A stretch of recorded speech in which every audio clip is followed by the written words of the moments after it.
But how do you respect the integrity of an ancient, crumbling farm building when you're trying to turn it into a 21st century home?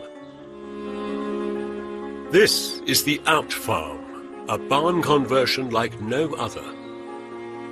It keeps the openings of the original building, where cattle came in and out, so it still has agricultural echoes.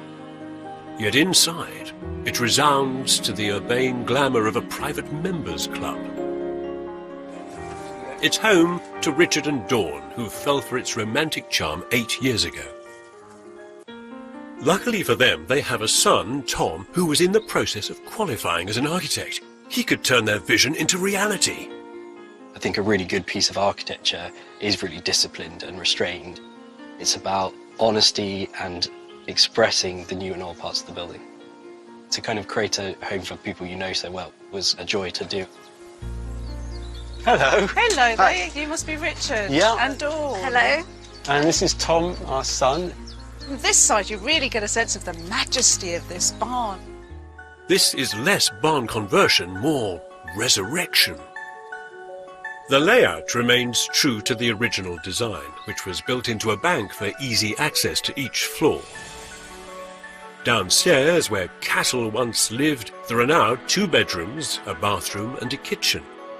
The upper level, originally used for threshing corn, is now a lounge and dining area with a study and shower room on either end. Just as it would have been 200 years ago, upstairs is one large open space, unbroken by interior walls.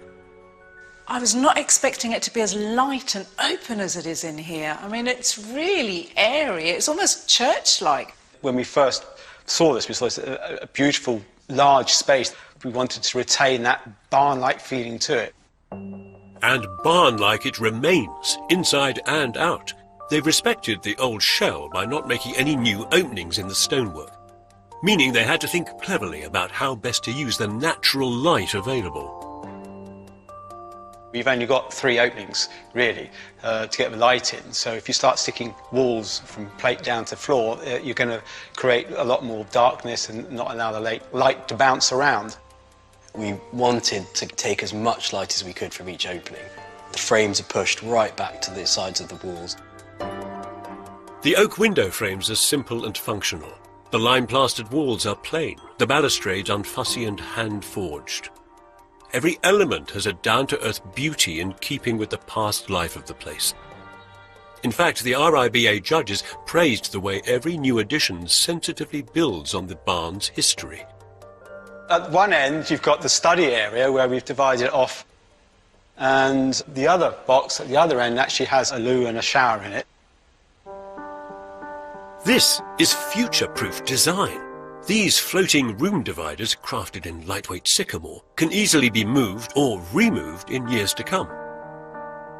The barn could even house an extra mezzanine floor in future, thanks to the unusual design of the timber roof. Usually on a building like this, I'd expect to see beams going across the width, because that's kind of shorter and it's easier. The truss spans from gable to gable the kind of wrong way down the building rather than across. And that's basically very efficient, which means that all of the structure is pushed higher into the roof. It uses less timber and supports the roof in a very simple way.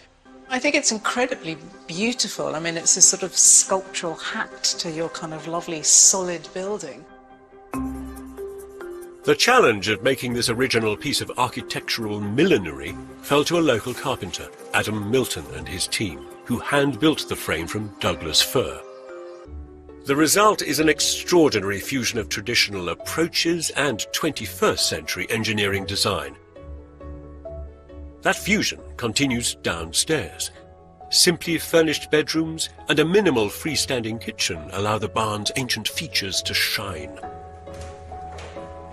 The half-rounded stone columns have been stabilized with new structural steel shoes. They needed to be protected from falling over, so rather than putting nasty concrete. This loving and creative restoration was on a tight budget, which meant a family team effort. It could get a bit tetchy as well, but we had enough passion in it, I think, to push through that and just get on. If you've worked really hard for something, it means so much more. It's a fantastic sense of achievement. Through great skill and hard work, this building beautifully preserves the spirit of the original barn. This is a piece of architecture that's not only wonderful to live in, but it also lifts the spirits.